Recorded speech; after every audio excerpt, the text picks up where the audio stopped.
पुरुषं महान्तं आदित्यवर्णं तमसा परस्तात् तमेव विदित्वाति मृत्युमेति नान्यः पन्था विद्यते येनाय नान्यः पन्था विद्यते येनाय। ఓం శాంతి శాంతి శాంతి. ఓం సత్య ప్రకాశం అధ్యాత్మ సత్సంగానికి వచ్చేసినటువంటి వారందరికీ నమస్తే, స్వాగతం, సుస్వాగతం.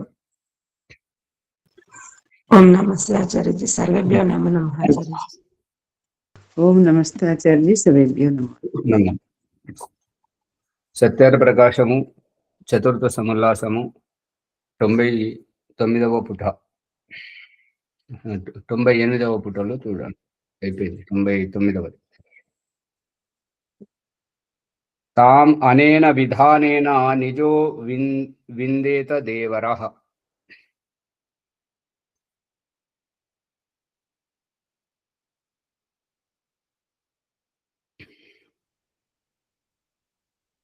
అక్షత యోని స్త్రీ, విధవ అయిన భర్త,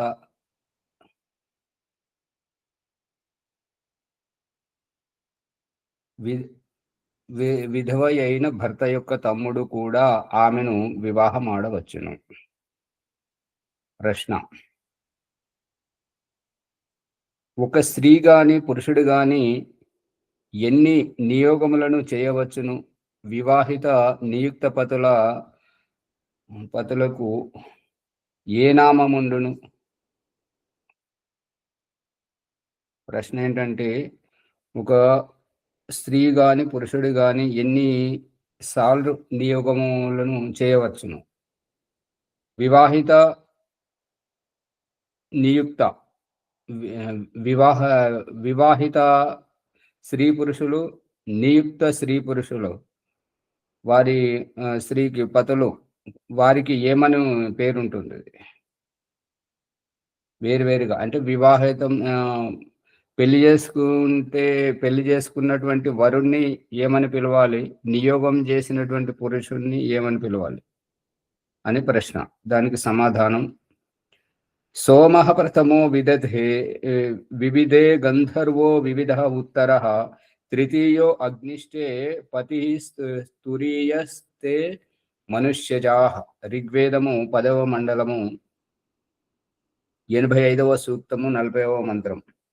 హే స్త్రీ, ఓ స్త్రీ,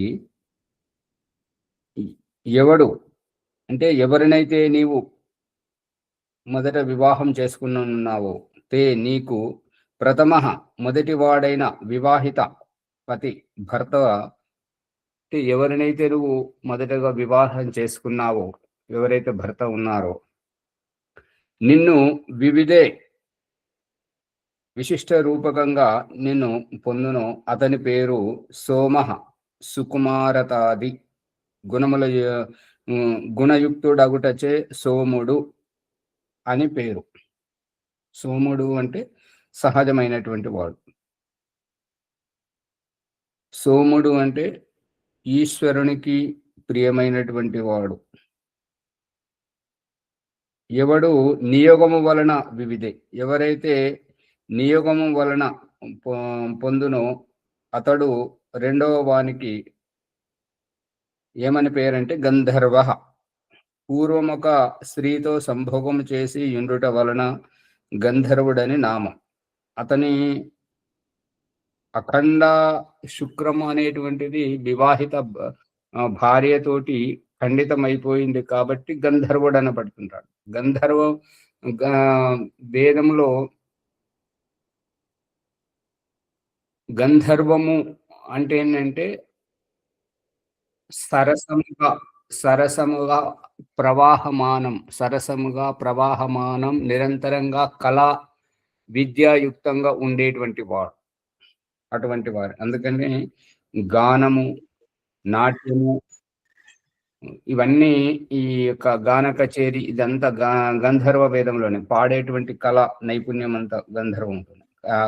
దాంట్లో ఏంటంటే ఒక క్రియా వ్యవహారములో కళ ప్రావీణ్యములో నిరంతరముగా కొనసాగువారని.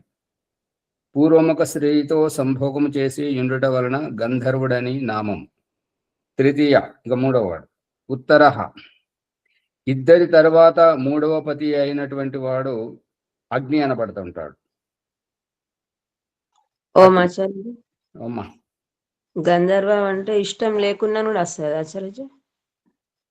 గాంధర్వ వివాహం అంటే ఇష్టం లేకున్నా చేసుకున్న గాంధర్వ వివాహం అంటారు ఆచార్య.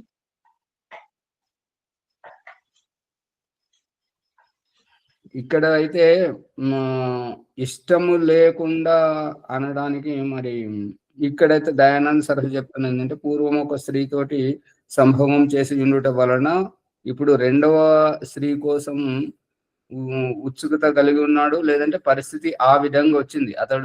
అతనికి ఇష్టం ఉన్నా ఇష్టం లేకపోయినా పరిస్థితి అక్కడ. ఇప్పుడు ఏంటంటే వేదవ్యాసుని యొక్క ఉద్దేశము, అతడు నైష్టిక బ్రహ్మచర్యంతోటి వేద విద్యను అధ్యయనం చేసి జన సమూహానికి దూరంగా కుటీరము వేసుకొని తాను వేదముల పరిశోధన చేస్తున్నటువంటిది దేని గురించి అంటే నియోగం చేయడానికి, ఒక స్త్రీ పురుష సంతానం కనడానికి కాదు కదా. కానీ విధి ఏ రకంగా వచ్చిందంటే నువ్వు తప్ప ఇక భీష్ముడేమో చేయనంటున్నాడు. ఇక భీష్ముడు నేను భీష్మ ప్రతిజ్ఞ చేశాను కాబట్టి నేను వివాహం ఆడను, సంతానం కనను అని సత్యవతికి సూటిగా చెప్పేసినందువల్ల ఇక మరొక దారే లేదు. నువ్వే భీష్ముడి కంటే పెద్దవాడవు, మరి ఇంటి ఈ యొక్క కులగోత్రాన్ని రక్షించాలి కాబట్టి తప్పదు అనేటువంటిది అక్కడ దారిలన్నీ మూసుకుపోయి ఉన్నాయి. ఇక నీవే పెద్ద మనసుతోటి ఏకీభవించక తప్పదు.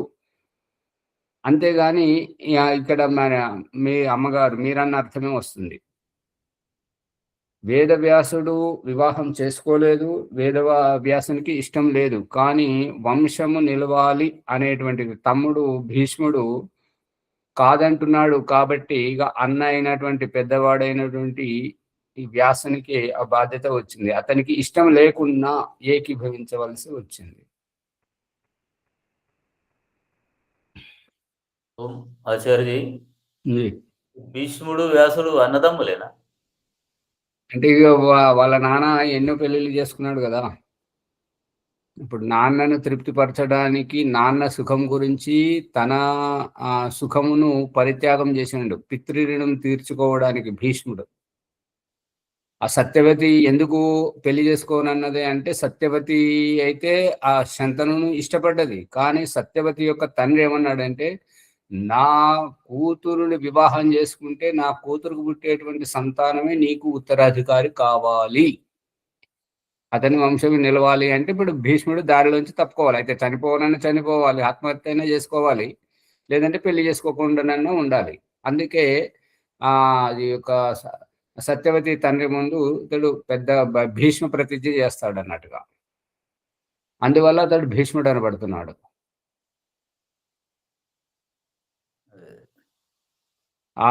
ఆ రకంగా సత్యవతి కంటే ముందు చేసుకున్నటువంటి ఆవిడకు ఈ యొక్క వ్యాసుడు పుడతాడు కాబట్టి పెద్దవాడు అవుతాడు. తండ్రి ఒక్కడే, తల్లులు వేరు. గంగాపుత్రుడు భీష్ము అనబడతాడు. ఇప్పుడు భారతం రచించిన వాడు వ్యాసుడే కదా ఆచార్య? భారతం రచించిన ఇక వ్యాసుని పేరుతోటే అనబడుతుంటారు. ఇక ఎంతో మంది వ్యాసులు ఉంటారు కదా. ఇప్పుడు ఏంటంటే ఇంకొక వ్యాసుడు అనేది సందేహం. చాలా మంది ఉన్నారు, వ్యాసులు అనేవారు చాలా మంది ఉన్నారు పేరు పెట్టుకున్న వాళ్ళు. ఇప్పుడు ఏంటంటే వేదాంత దర్శన రచయిత కూడా వ్యాసుడే, మరి మహాభారతానికి వ్యాసుడే. మహాభారతంలో పాత్రుడు అంటే కదా తను అందులో ఉన్నట్టుగా నా గురించి నేను అని శబ్దాలు రావాలి కదా, అతడే. అయితే తనే రచిస్తున్నాడు, తనే ఆ వంశవృక్షము నాటి ఆ యొక్క మహాభారతాన్ని కొనసాగిస్తున్నాడు కదా. అవును. మరి అట్లా అందులో నేను అనేటువంటిది ఎక్కడ కూడా పదం రాలేదు. ఇంకా ఆశ్చర్యకరమైనటువంటి విషయం ఏంటంటే యుద్ధ ప్రకరణ సందర్భంలో భగవద్గీతలో ఇప్పుడు మనకు కనబడుతున్నటువంటి రహస్యాలు. సంజయ ఉవాచ, అది మళ్ళీ ఏమంటారు, ఈ ఈశ్వర ఉవాచ, ఈశ్వర ఉవాచ అని చెప్పేసి శ్రీకృష్ణుని ఈశ్వర ఉవాచ అని చెప్పేసి దానికి శీర్షకం పెడుతున్నారు. భగవాన్ ఉవాచ. భగవాన్ అనండి, భగవాన్ ఉవాచ అని అంటుంటారు. మరి తనకు తాను శ్రీకృష్ణుడు భగవానుడని కీర్తింపజేసుకున్నాడా? చేసుకోలేదు. తనకు తాను కీర్తింపజేసుకుంటే మరి తాను చేస్తున్నది తప్పు అని తెలుసుకొని ఆ తప్పుకు ప్రాయశ్చిత్తముగా వ్యాధుని ఏ రకంగానైతే మోసపూరితంగా మహాభారతము జరిపించాడో అదే విధంగా అదే మోసపూరితంగా అంటే ఆ చెట్టు చాటు నుంచి వ్యాధుడు జింక అనుకొని లేడీ అనుకొని బాణము వేసి వేటాడినప్పుడు ఆ బాణం వచ్చి శ్రీకృష్ణుని కాలుకు కలిగి చనిపోతున్నప్పుడు మరి ఈ మాత్రం తెలియదా భగవానుడైతే? తెలుస్తుంది. అందుకని ఇవన్నీ మన విషయం కాదు కాబట్టి ఇవన్నీ విచారింపదగినటువంటివి. శ్రీకృష్ణుడు చూపించారు కదా ఆచార్జీ, కర్మఫలము ద్రౌపది ఇలా చేసింది. ఉండండి ఒక నిమిషం. ఇప్పుడు మన ప్రసంగం ఏంటంటే, ఇప్పుడు అక్కడ శ్రీకృష్ణుడే భగవద్గీత ఉపదేశించినట్టయితే అహం వదామి, ఇప్పుడు ఋగ్వేదంలో భగవంతుడు ఏమని చెప్పిండంటే, అహమేవ వాయు ఇవ ప్రభామి ఆరభమానా, నేను నీ జీవితాన్ని ఆరంభించడానికి వాయువుగా వచ్చి నీ ముందు ఉన్నాను, ఇక నువ్వు వాయువుని పీల్చుకో, నేనే వచ్చాను అంటున్నాడు. మరి అదే విషయం భగవద్గీతలో భగవాన్ ఉవాచ అంటే ఆయనెవరో ఈయనెవరో అనే కదా, మేమిద్దరం వేరువేరనే కదా. అంతే, భగవంతుని స్థానంలో ఇతడు వ్యక్తపరుస్తుండ అని అర్థం. మళ్ళీ అదే భాషలు మాట్లాడుతుంటారు.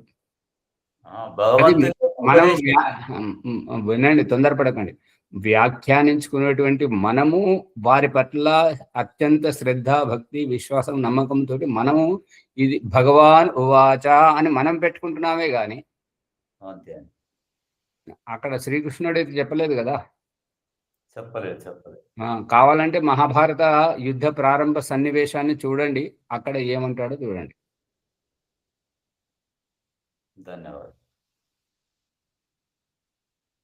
ఇప్పుడు కొందరి ఇళ్లలో గొడవలు జరుగుతుంటాయి. ఆ గొడవలు ఎలాగా అంటే ఎదుటి వారిని పిచ్చి వాళ్ళు చేసేటువంటి రకంగా ఏంటంటే, ఎవరైతే అన్యాయానికి, అధర్మానికి, బాధ్యత రాహిత్యానికి తిరుగుబాటు ఎంత చేసినా ఎదుటి వ్యక్తి మౌనం వహిస్తున్నాడు. ఆ మౌనం వహించడం వల్ల ఏంటంటే ఈ తిరుగుబాటు చేసే వాళ్ళు వాళ్ళు అరిసిపోయి వారు చులకన కావాల్సిందే గాని తాను బయటపడాడు. ఈ విషయంలో ఒక పాట, అది హిందీలోనూ ఉంది, తెలుగులోనూ ఉంది. చుప్ చుప్ ఖడీ హో జరూర్ కోయి బాత్ హై. ఇప్పుడు మన ప్రసంగాలలో సందర్భించేది ఏంటంటే, వివాహానికంటే ముందు, వివాహంలో, వివాహమైన తర్వాత ఉత్సుకతగా ఉన్నటువంటి వారు ఇప్పుడు అనుకోకుండా మౌనం అయిపోయారు అంటే కారణం ఏంటి? చుప్ చుప్ ఖడీ హో జరూర్ కోయి బాత్ హై. తెలుగులో ఏమంటారంటే,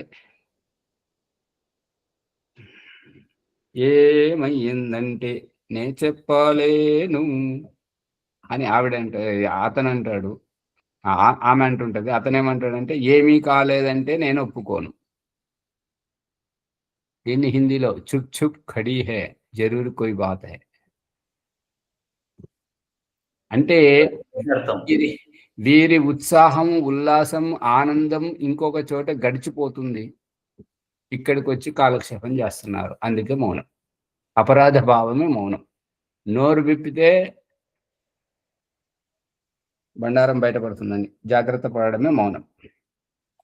ఆ ఎదుటి వాళ్ళు అరిసి జీవితాన్ని ఆగం చేసుకొని చులకనైపోవడం వల్ల అమాయకత్వం అంతవరకు.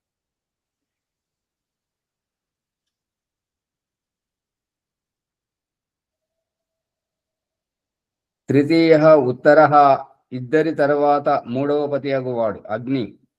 అతి ఉష్ణతాయుక్తుడగుట వలన అగ్నినామకుడగును. అంటే అతి ఉష్ణత అని అంటే ఏంటంటే ఆరితేరిన వాడు, అనుభవోపేతుడు, ఏమాత్రం సంకోచించని వాడు అని అభిప్రాయం అంతే.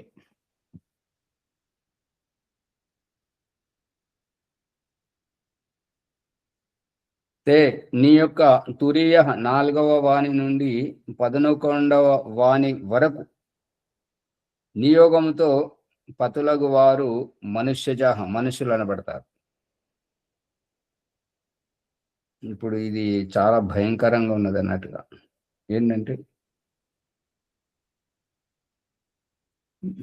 అక్కడ ఎవరున్నారు అంటే మనుషులు ఉన్నారు అని అంటే ఆ మనుష్య పదానికి ఈ మనుష్య పదానికి సంబంధం కలిపితే అర్థానికి అనర్థం అయిపోతుంటది కదా.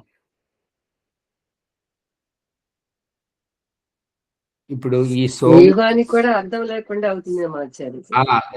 ఈ సోముడు అనే పదము, గంధర్వుడు అనే పదము, అగ్ని అనే పదము ఇవి వ్యవహారంలో లేవు కదా. ఇవి వ్యవహారంలో లేనందువల్ల అందరూ మనుషులు అనబడుతున్నారు అని అంటే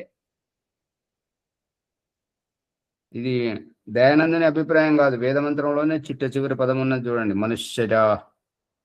తురీయస్తే మనుష్యజ. 4వ వాణి నుంచి 11వ వాణి వరకు అందరూ మనుషులే. ఇక్కడ తప్పుపడింది అది సరిగా చూసుకోండి. ఎందుకంటే వేదంలో చెప్పబడుతున్నది ఏంటంటే 10 మంది సంతానముని కానీ 11వ వాణిగా భర్తని భావించుకోను అని చెప్పేసి శ్రీకి సందేశం. ఈ మంత్రంలో చెప్పబడుతుంది ఏంటంటే 4వ వాణి నుండి 11వ వాణి వరకు నియోగమంతో పతులగు వారు మనుషులు అనబడతారు. అంటే 11 మంది సంతానము కనాలి అనేటువంటిది ఈ మంత్ర అంశం ద్వారా అభివ్యక్తం అవుతుంది. అందుకని ఆచార్యజీ అమ్మా 11వ వాడిని భర్తగా ఎందుకు అనుకోవాలి? పుత్రుడుగా అనుకోవచ్చు కదా. ఎంతమంది సంతానమైన తల్లి కదా ఆచార్యజీ. అదే విషయం కదా. అదే దాని గురించి చెప్పడం జరుగుతుంది. 10 మంది సంతానం అయినప్పుడు ఆ సంతానానికి తల్లి ఏ రకంగానో 11వ వాడిగా భర్తనే సంతానముగా భావించి వ్యవహరించాలని చెప్పారు. అయితే అదే వ్యవహారాన్ని పండిత విశ్వామిత్ర గారు, రాజ్యలక్ష్మి గారు నల్గొండ ఆర్య సమాజం నుంచి వచ్చి ఆర్యప్రీతి సభ ద్వారా ప్రచారం చేస్తూ ఉన్నప్పుడు వాళ్ళు ఇద్దరు ఎట్లా వ్యవహారం చేశారంటే రాజ్యలక్ష్మి మాతాజీ గారు అనేవారు కొడక అనేవారు. విశ్వామిత్రం పండిట్జీ ఏమంటారంటే అమ్మ అనేవారు అనమాట. వారి నేనైతే ప్రత్యక్షంగా చూశాను. మరి మీకు అందరికీ కూడా గుర్తుండొచ్చు. వారు పుత్రునిగా భావించాలని ఉద్దేశం. అది వ్యవహారంలో జరిగింది. ఇప్పుడు అమ్మగారు అడిగిన ప్రశ్నకి సమాధానం అది వ్యవహారం అని చెప్పి చెప్పాడు. పుత్రునిగా భావించాలని ఉద్దేశం. ఇప్పుడు మొన్నటి ప్రకృతి మీద పరిశీలన గురించి ప్రభాకర్ గారు చెప్పిన దానికి ఓం ప్రకాష్ సవరిస్తే ఇవాళ ప్రకృతి మీద పరిశీలన చేసినప్పుడు మరి అవన్నీ మర్చిపోయారు. ఒక్కరికి కూడా గుర్తులేదు. వ్యావహారికంగా చూపెట్టాలి ప్రకృతి అంటే ఏమిటి, ప్రకృతి అంటే ఏంటిది అనేటువంటిది. తండ్రి ప్రకృతి, కొడుకు వికృతి, భగవంతుడు ప్రకృతి, జీవుడు వికృతి, గురువు ప్రకృతి, శిష్యుడు వికృతి. ఈ మాత్రం చెప్పలేకపోతున్నారు. దృష్టాంతం అర్థమవుతుందా? భాగ్యలక్ష్మి గారు చెప్పండి, ఏదో చెప్పాలని ఆగుతున్నారు.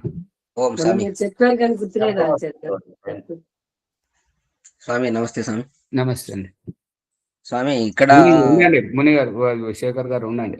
భాగ్యలక్ష్మి గారు చాలాసేపటి నుంచి గారు చెప్పండి. అదే మీరు అంటున్నారు కదా 11వ పుత్రునికి భర్త. 11వ పుత్రుని భర్తగా కాదమ్మ గారు, 11వ పుత్రునిగా భర్తనే భావించుకోవాలని సందేశం. అర్థం కాలేదు చర్చ మళ్ళీ నాకు. ఇప్పుడు పుట్టిన తన్ని దత్తత తీసుకున్న తన్ని కుమారుడిగా భావిస్తుంటారు కదా. ఇప్పుడు 10 మందిని అయితే కని పుట్టించి కన్నది కాబట్టి తల్లి అయింది 10 మందికి. అదే 11వ సంతానముగా భర్తనే కొడుకుగా భావించుకోవాలని సందేశం. సరే శేఖర్ గారు 10 మంది కంటే స్వామి చెప్పండి. ఇప్పుడు ఈ మంత్రంలో సంతానం గురించి కాదు స్వామి ఇక్కడ ఉండేది. కేవలము నియోగము ఎంతమంది పతులతో చేసేటటువంటి టాపిక్. సంతానం అనేది కాదు ఇక్కడ టాపిక్. మళ్ళీ మీరు దారి తప్పిస్తున్నారు. ఇప్పుడు ఈ ఇప్పుడు సరే మీరన్నది కూడా అర్థం వస్తుంది. ఇక్కడ ఏంటంటే ఎన్నిసార్లు నియోగం చేస్తే అన్నిసార్లు అని అంటే, ఇప్పుడు 10 మంది సంతానము కనాలి అని అంటే ఒక వ్యక్తితోటి నియోగం చేసినప్పుడు అతనితో సంతానం కాకపోతే మరొక వ్యక్తితో నియోగం చేస్తే ఆ వ్యక్తి ఈ వ్యక్తుల్లో లెక్కించబడతాడు. కానీ సంతానం మాత్రం 11వ వాణిగా, ఇప్పుడు 11 మంది కావచ్చు, ఇంకెక్కువైనా కావచ్చు కదా. అవును సార్, అది అదే భర్తల గురించి చెప్పడం జరుగుతుంది, సంతానం గురించి. అవును సార్. అమ్మగారు భాగ్యలక్ష్మి గారు, మీరు అడిగింది కూడా ఇదే భర్త గురించి కాదు కదా, సంతానం గురించి కదా మీరు అడిగింది. అవును ఆచార్యజీ. అదే సరే. నియోగంతో అమ్మా నియోగ పద్ధతి మరి సంతానం ఒక్క వంశవృక్షం ఉండటం కోసమే కదా. అంతే, అంతవరకే. మరి నియోగ పద్ధతి 10 మంది పతులతోటి నియోగం చేయటం అని అంటే మళ్ళీ అది వ్యతిరేకంగా అనిపిస్తుంది కదా. అమ్మగారు, అది రహస్యం ఏంటంటే, ఈ యొక్క భర్త అసమర్థుడు లేదా చనిపోయాడు, ఈ 2 కారణాల చేత నియోగం చేయాల్సి వస్తుంది. నియోగం చేస్తున్నప్పుడు ఆ వ్యక్తి చూడడానికి బాగానే ఉన్నాడు, కానీ లోపల సత్వం లేదమ్మగారు. అలాంటప్పుడు అతనితోటి ఉద్దేశం నెరవేరట్లేదు కాబట్టి ముందుకు పోవడం జరుగుతుంది. ఇది సరైనది ఆచార్య, దీనికోసమని అడిగింది కదా. అదే అంటే ఆచార్యజీ, అది తప్పే కదా ఆచార్యజీ. వంశం కోసం మనం దారి తప్పినట్టయితే కదా ఆచార్యజీ. అమ్మగారు, ఇది ఎవరిష్టం వచ్చినట్టుగా వాళ్ళను అది ఏమంటారు, రాసలీలలు ఆడమని చెప్పట్లేదు కదా. స్వీకృతి, భర్త అనుమతి ఉండాలి, అత్తమామలు తల్లిదండ్రుల యొక్క అనుమతితోటి జరుగుతుంది కదా ఇది. ఎందుకంటే మరి వంశం నిలవాలి కదా. ఇక్కడికి వచ్చి వంశం ఆగిపోతుంది. వంశం ఆగిపోకుండా ఉండాలి, కొనసాగాలి అని అంటే తప్పదు. ఇప్పుడు గోడ దూకే వ్యవహారం బయట ఎవరిదో మన కులం కాని వారు వేరే వారితో శారీరక కలిసి వచ్చి ఇక్కడ సంతానాన్ని ఉత్పన్నం చేయడం, మన కులంలో మన వాళ్ళతోటి చేయడం, అది చూడండి, అదే ఆలోచించండి అంతవరకు. వంశం అవసరం లేదు అన్న వాళ్ళకి ఇవన్నీ అవసరం లేదు కదా. అంతే కదా. అది కాలక్షేపం, అది వ్యభిచారం అవుతుంది. వంశము అవసరం లేదు, మన కులం యొక్క గుణగణాలు అవసరం లేదు అని అన్నటువంటి వాళ్లకు ఎవరైతే అతిక్రమణ చేస్తుంటారో అది వ్యభిచారం అనబడుతుంటది, అది నిషేధం. వ్యభిచారం కాకుండా నియోగం కాకుండా ఉండే వాళ్ళు కూడా ఉంటుంది. మళ్ళీ అదే బస్మర్లు. ఇప్పుడు ఈ 3వ వాళ్ళు విధిపూర్వకంగా వివాహం చేసుకున్నవారు కదా. వ్యభిచారం కాదంటున్నారు, నియోగం కాదంటున్నారు, అంటే ఇక వివాహమే. ఇక ఇది కూడా కాదంటే ఇక అక్రమ సంబంధమే కదా. వివాహంతో ఆగిపోతారు అంతే అని. అంటే అదే ఆగిపోతే మరి వంశం ముందుకు నడవాలి అంటే వంశం నడపడం చాలా జాగ్రత్తగా వినండి. వంశము ముందుకు నడపడం ఒక సాకు. ఇంకొకటి, వీరు ఈ జన్మలోకి వచ్చినప్పుడు ఈ జన్మ యొక్క ఉద్దేశం నెరవేరడం. ఆ అమ్మగారు ఏమన్నారు, అయ్యా నువ్వు ఈ దృష్టితో చూస్తున్నావా ఓంప్రకాశ, నాలో స్త్రీత్వం లేదు, పురుషత్వం లేదు, నేను జ్ఞానం కోసం వచ్చాను, నీ దగ్గర జ్ఞానం ఉంటే బోధించు, లేదంటే నా ధరని నేర్పోతాను. అవన్నీ అయిపోయాయి, స్త్రీత్వం పురుషత్వం అవన్నీ అయిపోయాయి. ఇప్పుడు నా దగ్గర ఏం లేదు. అంటే ఆత్మభావంగా ఉండడం. అదే వంశాన్ని నిలుపుకోవడానికి దత్తత అనేది ఒకటి ఉంది కదా మరెవరు ఇంకా ఈ రకంగా ఏకీభవించిన వారు ఆ రకంగా దత్తత తీసుకోవచ్చు. అలా మళ్ళీ అది ప్రభాకర్ గారు ఇప్పుడు వచ్చింది ఒకటి ఏందని అంటే దత్తతలో ఏముంది అంటే ఆత్మీయ భావం ఉండదు, నటన ఉంటుంటది అక్కడ. అందుకనే ఇప్పుడు వర్తమానంలో అదే వచ్చింది కదా ప్రచారంలోకి. దత్తత వచ్చిన వాళ్ళు వీళ్ళ వంశాన్ని కొనసాగిస్తుంటారు కదా. అవును, సవతి తల్లి అనేటువంటి దత్తతలో సవతి ప్రేమ ఉంటుంటది కదా. ఆ సవతి ప్రేమతోటి ఎంతమంది వదగలేక రోడ్డున పడి అంత ఆగమాగమవుతున్నారు. పోతే మొత్తం మీద ఒక వంశం అయితే నిలవడానికి ఆస్కారం. ఇమాం త్వమింద్ర అను ఈ మంత్రమున 11వ పురుషుని వరకు స్త్రీ నియోగము చేయగలుగునట్లు పురుషుడు కూడా 11వ స్త్రీ వరకు నియోగము చేయగలుగునని చెప్పబడినది. ప్రశ్న: ఏకాదశ శబ్దము వలన 10 మంది పుత్రులు 11వ వాడు పతి అను ఎందుకు లెక్కింపరాదు? సమాధానం: అట్లా అర్థం చెప్పిన విధవేవ దేవరం దేవర కస్మాత్ ద్వితీయో వర ఉచ్యతే అదే వృగ్ని గంధర్వో వివిధ ఉత్తర ఇట్టి వేద ప్రమాణముల వలన విరుద్ధార్థమగును. ఇప్పుడు 11 ఇప్పుడు ఇందాక మనం చర్చించింది మళ్ళీ దాన్నే ప్రశ్న రూపంలో చర్చిస్తున్నాడు ఇక్కడ లేవనెత్తి. ఏకాదశ శబ్దము వలన 10 మంది పుత్రులు 11వ వాడు పతి అని ఎందుకు లెక్కింపరాదు? అట్లా అర్థము చెప్పిన విధవేవ దేవరం దేవర కస్మాత్ ద్వితీయో వర ఉచ్యతే అదే వృగ్ని గంధర్వో వివిధ ఉత్తర ఇట్టి వేద ప్రమాణముల వలన విరుద్ధ అర్థము వస్తుంది. కారణం ఏమంటే నీవు చెప్పిన అర్థము వలన 2వ పతి కూడా ప్రాప్తింపడు. 3వ 4వ వారిని గూర్చి చెప్పవలసినది ఏమున్నది?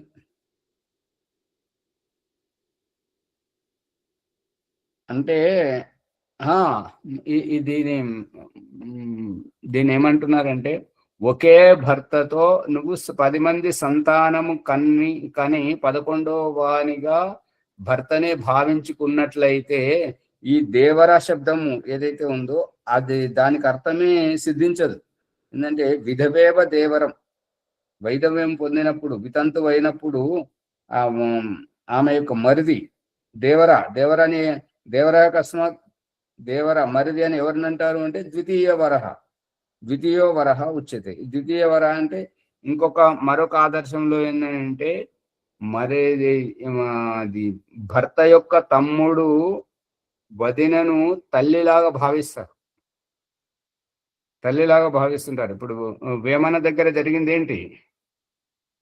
అతడు వ్యభిచారమే చేస్తున్నాడు, వ్యభిచారి ఆ వేశ్య దగ్గరికి పోతున్నాడు. ఇన్ని రోజులు పోగాలేనిది ఆ యొక్క వదిన గారి గురువు గారు చెప్పిన సూచన ప్రకారం వదిన గారుగా తను తల్లిలాగా భావించినటువంటి ఆ మరిదైన వేమనకు చెప్పినటువంటిది ఏంటి? ఆ గురువు గారు చెప్పినట్టుగా ఆమె నటించింది కాబట్టి అప్పుడు అతనికి కనువిప్పు కలిగింది. నేనేంటి ఆ రకంగా నగ్న శరీరాన్ని ఎన్నోసార్లు చూశాడు, ఎప్పుడు అతనికి ఇంత వైరాగ్యం కలగలేదు. కానీ ఈరోజు ఏంటిది? తల్లిలాగా భావించినటువంటి, అంత ఆదర్శంగా అంత గొప్పగా భావించుకున్నటువంటి ఆమెను నేను ఈ రకంగా ఏంటిది? జీవితం ఏంటిది? ఇక్కడ కదా మలుపు తిరిగింది.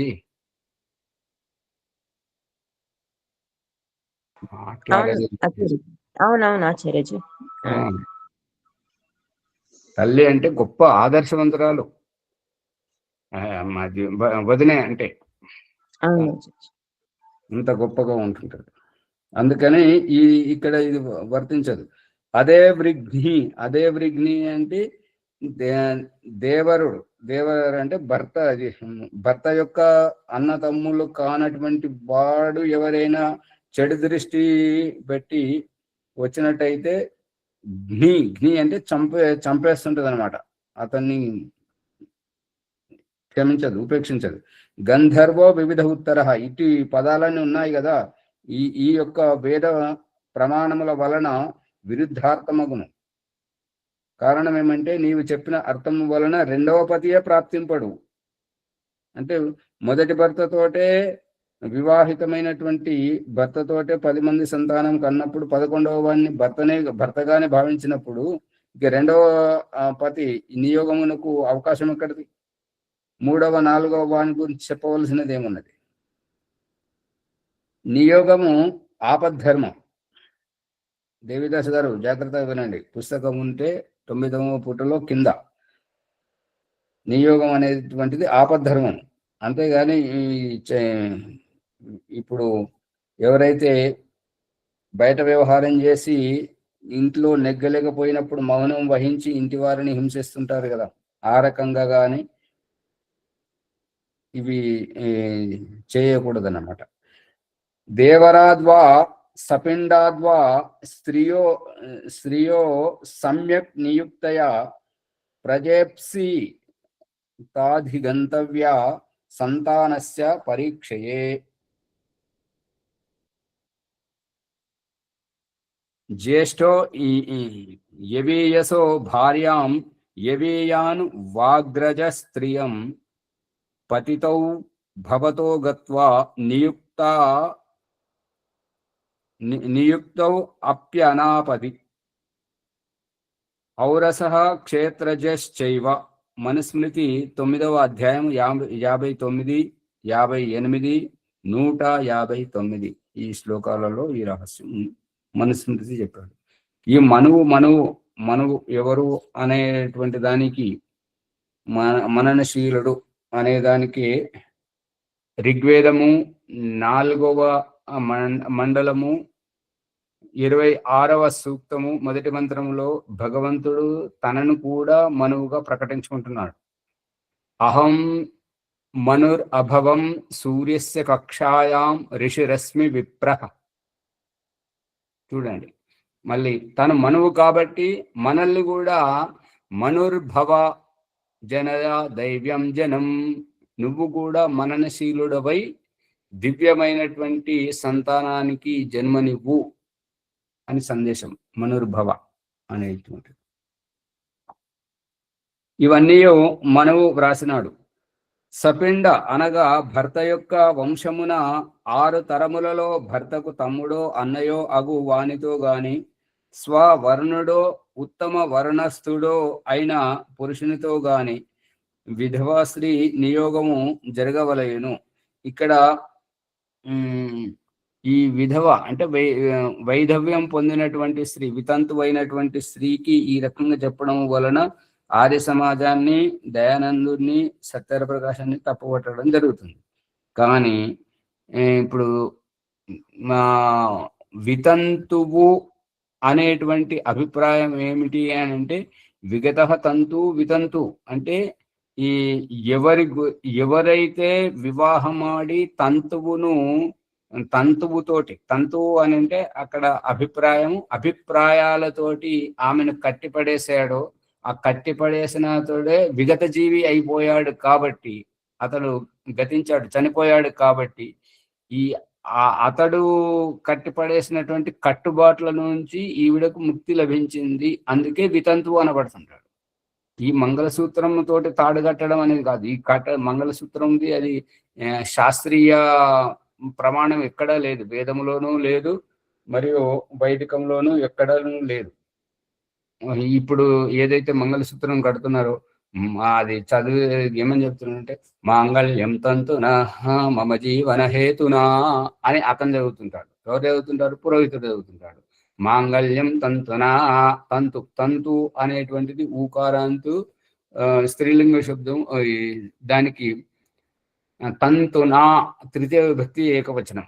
ఈ మాంగళ్యం అనేటువంటి ఈ సూత్రం ద్వారా మమ జీవన హేతున, మమ అంటే ఎవరైతే చదువుతున్నారో అతని, అంటే వరుని తరపున పురోహితుడు చదువుతుంటాడు అనమాట. ఆ రకంగా చదివి మమ జీవన హేతున కంటే బధ్నామి సుభగే అని చెప్పేసి చదువుతుంటారు. అది ఈ కల్పిత శ్లోకం, శాస్త్రీయ వేదాలలో ఎక్కడను లేదు. అందుకని నిజమైన వివాహం ఏంటంటే స్వయంవరంలోనే అక్కడ ఒకరికొకరు పరిచయం చేసుకొని, మనకు చెప్తున్నాడు కదా, అగ్నిహోత్రము సమిధాదానము 2వ సమిధ మంత్రములు దాంట్లో చెప్తున్నాడు కదా. మునిశేఖర్ గారు వచ్చి వెళ్ళిపోయారు. 2వ సమిధాదానం మొదటి మంత్రములో సమిధాగ్నిం దువశ్చత ఘృతైర్బోధయథా అతిథిం అని ఇక్కడ ఒకరికొకరు అవగాహన చేసుకుంటున్నారు, ఒకరికొకరు అర్థం చేసుకుంటున్నారు. ఇక్కడ వాళ్ళు ఒక్కటవుతున్నారు. ఒకరికి అభిప్రాయాలకు ఇంకొకరు సమాధానపరిచి ఆకట్టుకోవడం, వశీకరించుకోవడం, కట్టిపడేయడం, ఇక్కడ వివాహం అవుతుంది. మనసులు కలిసిపోవడం. అక్కడ అందరి ముంగట అది ఆ మంగళసూత్రం కట్టేటువంటిది అది కేవలం నటన. దాన్ని తీసుకుంటున్నారు కాబట్టి ఇప్పుడు ఈ చెప్పింది అర్థం చేసుకోలేకపోతున్నారు. అంతే తేడా. అసలు విషయం వివాహం అంటే ఇక్కడ మొదలవుతుంది కదా. ఇక్కడ అవుతుంది. ఇద్దరు ఒకరికొకరు ఏంటంటే మనోభావాలు కలిసిపోతున్నాయి. ఇద్దరి మనోభావాలు కలిసిపోతున్నాయి. ఒకరిని ఒకరు అర్థం చేసుకొని ఒకరిలో ఒకరు ఇమిడిపోతున్నారు. ఇక్కడ వివాహం అవుతుంది. అవును, ఇక్కడ అసలు వివాహ వ్యవస్థ అంటే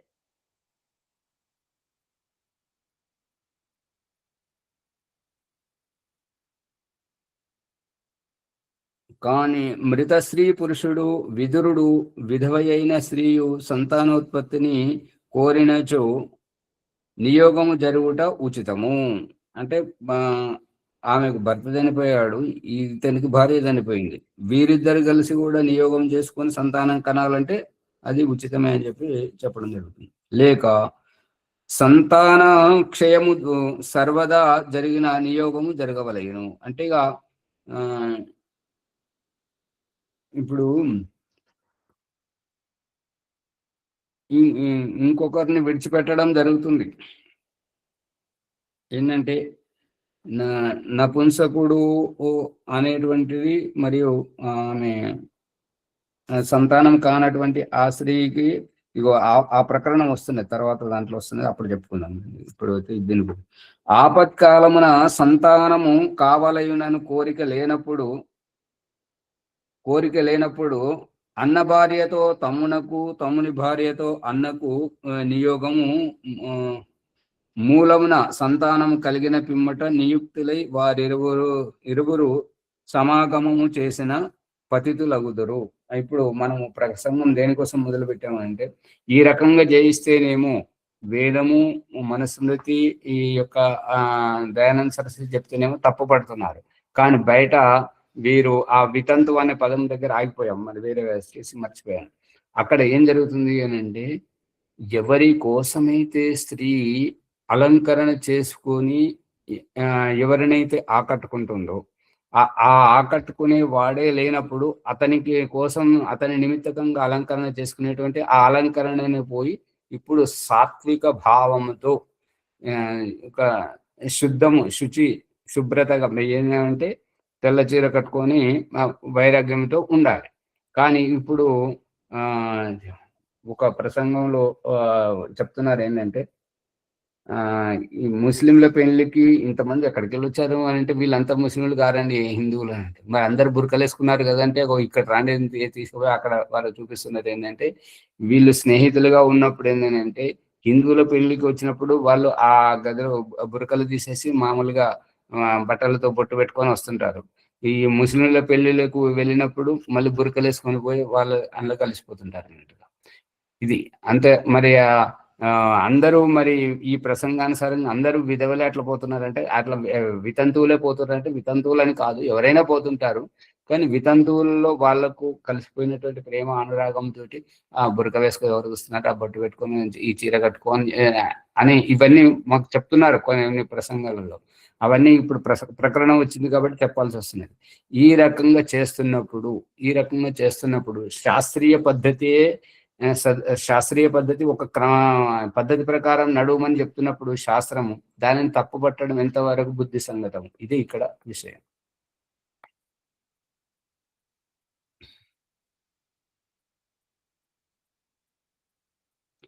ఇట అనాపది అంటే ఆపద లేనప్పుడు, అంటే కాలక్షేపం గురించి, మనోరంజనం గురించి, కామవాసన గురించి శబ్దాభిప్రాయం. సంతానము ఉన్నప్పుడు సోదరులు ఒకని భార్యతో నియోగం చేయుట తగదు. అంటే ఇప్పుడు నీకు సంతానం ఉంది, సంతానం లేదని కాదు, సంతానం ఉన్నది, భర్త చనిపోయాడు, 10 మంది సంతానం లేరు, ఒక్కరిద్దరే ఉన్నారు, కానీ సంతానం అయితే ఉన్నారు కదా, అటువంటి సందర్భంలో నువ్వు నియోగం చేయడం తగదు. ఇక సంతానం లేరు, మనసులో కోరికలు ఉన్నాయి, వారు ఎదురుగా ఉన్నారు కాబట్టి అప్పుడు నియోగం చేసి సంతానాన్ని కానొచ్చును అనే అభిప్రాయం. సంతానం సర్వదా కలగని ఆపద్ధర్మములో నియోగము చేయవచ్చును, కానీ అప్పుడును స్త్రీకి సంతానేచ్ఛ లేనప్పుడు నియోగము తగదని వివేకం. ఇది గోపిదేవ్ గారు చెప్తున్నారు బ్రాకెట్లో. ఇది దయానంద సరస్వతి అభిప్రాయం కాదు, కానీ యథార్థమే, వాస్తవమే, దీంట్లో తప్పేం లేదు. ఆమెకి ఇష్టం లేనప్పుడు ఏం చేస్తుంది, బలవంతం చేయదు. ఇరువురి కొరకును నియోగము జరిగిన ఎడల 4వ గర్భము వరకు అవధి ఉండును. ఇంకా ఇద్దరి కొరకు, ఇద్దరు సంతానం కావాలని నియోగం జరిగిన ఎడల 4వ గర్భం వరకు అవధి ఉంటుంది. అనగా పూర్వోక్త రీతిని అనుసరించి 10 మంది సంతానము కలుగు వరకు నియోగము జరగవచ్చును. అటుపై విషయాసక్తి అగును. ఇక అటుపై ఏంటంటే ఇక శారీరక మొన్న చెప్పుకున్నాం కదా, నిన్నటి బోయినపల్లి గురుకులంలో ఉన్నప్పుడు వాళ్ళు మాచర్ల వాళ్ళు అట్లా వచ్చారు. అది కేవలము శారీరక కామేచ్ఛ, వాళ్ళకి నియోగం అవసరం లేదు, కామేచ్ఛ తోటి వాళ్ళు అది ఉంటుంది. అది ఈ అనైతికము, అది సమాజంలో చెడు ప్రభావాన్ని చూపిస్తుంటది, పిల్లల మీద కూడా చెడు ప్రభావం చూపిస్తుంటది, కాబట్టి అదే సరైనటువంటి వ్యవహారం కాదు. అందువలన పతితులు అగుదురు. వివాహ స్త్రీ పురుషులు కూడా 10 మంది సంతానం కలిగిన మీదట సమాగమము చేసిన కాముకులు నిందితులు అగుదురు. ఏలయనగా వివాహము కాని నియోగము కాని సంతానము కొరకే కాని పశువుల వలె కామక్రీడకు కాదు. ప్రశ్న: నియోగము స్త్రీ పురుషులలో ఒకరి మరణమునకు తర్వాతనే జరుగునా, లేక భర్త బతికి ఉండగా కూడా జరగవచ్చునా? సమాధానం: జీవించి ఉండగాను జరుగును, ఎందుకంటే అసమర్థుడు కాబట్టి. దానికి ప్రమాణం ఏంటంటే అన్యం ఇచ్చ స్వసుభగే పతిమత్. ఋగ్వేదం 10వ మండలము 10వ సూక్తం 10వ మంత్రం. భర్త సంతానం ఉత్పన్నము చేయుటలో అసమర్థుడైనప్పుడు అతడు తన భార్యను ఆజ్ఞాపింపవలయును. ఇందులకు ప్రమాణము: హే సుభగే, ఓ సౌభాగ్యవతి, నీవు మత్ నాకంటే అన్యం ఇతరుని పతిగా ఇచ్చస్వ వరించుము. ఏలయనగా ఇప్పుడు నా వలన సంతానోత్పత్తి ఆశింపకు, నాలో అట్టి సామర్థ్యము లేదు. ఇది వేదమంత్ర ప్రమాణం ఏ ఆదర్శంగా చూపెట్టబడింది? ఇది హైదరాబాద్ మల్కాజ్గిరిలో ఉన్నప్పుడు ఓ రోజు కార్యక్రమం చేసి వస్తున్నప్పుడు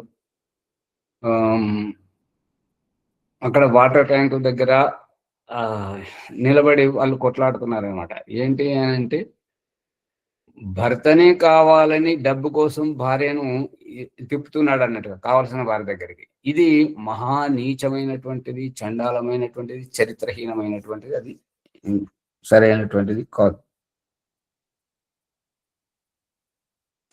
సమయం అవుతుంది ఆచార్య. సరే. ఓం నమస్తే. ముందుకు తీసుకెళ్ళండి. ఈ పేరగా పూర్తి చేద్దాం, మధ్యలో ఆపేస్తే ఏలయనగా ఇప్పుడు అని తన స్త్రీని మరి ఒకనితో నియోగం చేసి సంతానం కను అని ఆదేశింపవలెను. కానీ ఆ స్త్రీ తన వివాహపతికి సేవ చేయుట మానరాదు.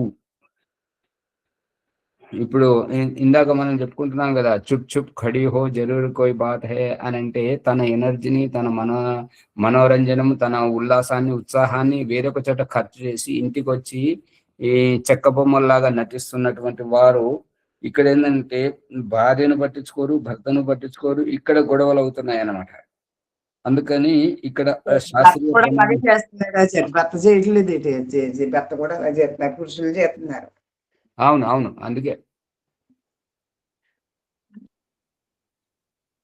అందుకే అట్లే స్త్రీ కూడా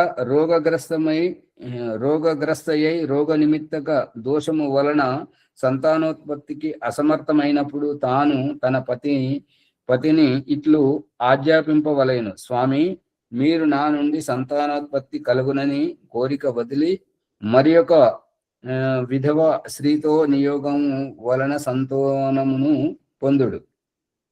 ఇప్పుడు ఈ విధవ, వితంతు అనేటువంటి శబ్దం పదే పదే ఎందుకు వస్తుంది అని అంటే, ఇంకా వితంతు కానటువంటి స్త్రీకి భర్త ఉన్నాడు, ఈవిడకైతే భర్త లేడు అనేటువంటి అభిప్రాయం. భర్త లేడు, కోరికలు ఉన్నాయి. అటువంటిప్పుడు కోరికలు లేనప్పుడు స్త్రీ ఇష్టపడకపోతే బలవంతం చేయకూడదు, స్వేచ్ఛను హరించరాదు. ఓ నమస్తే, ధన్యవాదాలు. ఓం సర్వేభ్యో నమస్తే. మనము ఎపిసోడ్ ద్వారా నియోగ విషయాలను అత్యంత సూక్ష్మంగా, లోతైనగా విషయాలను గ్రహిస్తున్నాం. నియోగము ఆపద్ధర్మం మాత్రమేనని తెలుసుకుంటున్నాం.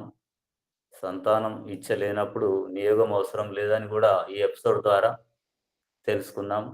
ఈ విషయాలన్నీ ఉదాహరణలతో మనకు అవగాహన కల్పిస్తున్న ఆచార్య గారికి ధన్యవాదాలు. తర్వాత ఈ ఎపిసోడ్ అందరం లైక్ చేసి, షేర్ చేసి, సబ్స్క్రైబ్ చేద్దాం. గంట సింబల్ నొక్కి అందరికీ తెలియపరుద్దామని మనవి. ఈనాటి సంధ్య, వైదిక సంధ్య ఎవరున్నారో సోమవారం చేయించాలని మనవి. అమ్మగారు మీరు చేయిస్తారా? సువర్చల అమ్మగారు చేయిస్తాను ప్రభా. సరే. అది సంధ్యాయోగ బ్రహ్మ సాక్షాత్కారం.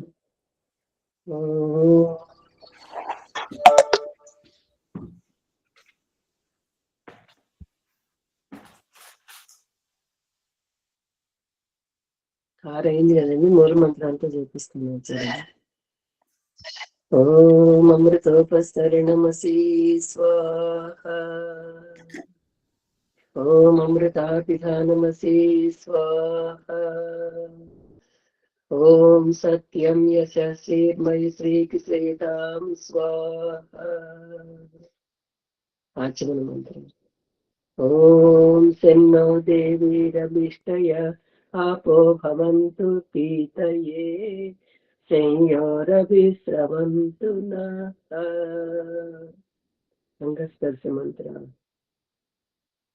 ओम वाक् वाक्, ओम प्राणः प्राणः, ओम चक्षु चक्षुः, ओम श्रोत्रं श्रोत्रम्, ओम नाभिः, ओम हृदयम्, ओम कंठः, ओम शिरः, ओम बाहुभ्यां यशोबलम्, ओम करतलकरपृष्ठे. मार्जन मंत्र. ओम भूः पुनातु शिरसि, ओम भुवः पुनातु नेत्रयोः, ओम स्वः पुनातु कंठे, ओम महः पुनातु हृदये, ओम जनः पुनातु नाभ्याम्, ओम तपः पुनातु पादयोः, ॐ सत्यं पुनातु पुनः शिरसि ॐ खं ब्रह्म पुनातु सर्वत्र प्राणायाम मंत्र ॐ भूः ॐ भुवः ॐ स्वः ॐ महः ॐ जनः ॐ तपः ॐ सत्यम् अग्मश्यम् ॐ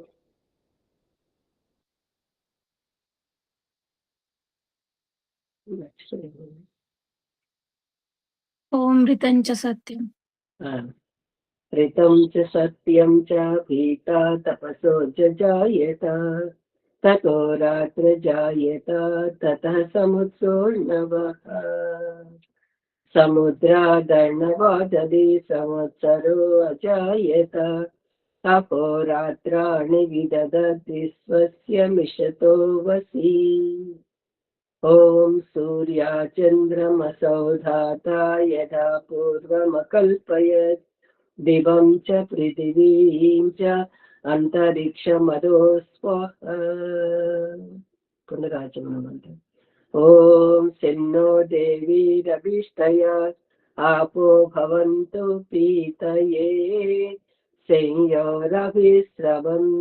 नः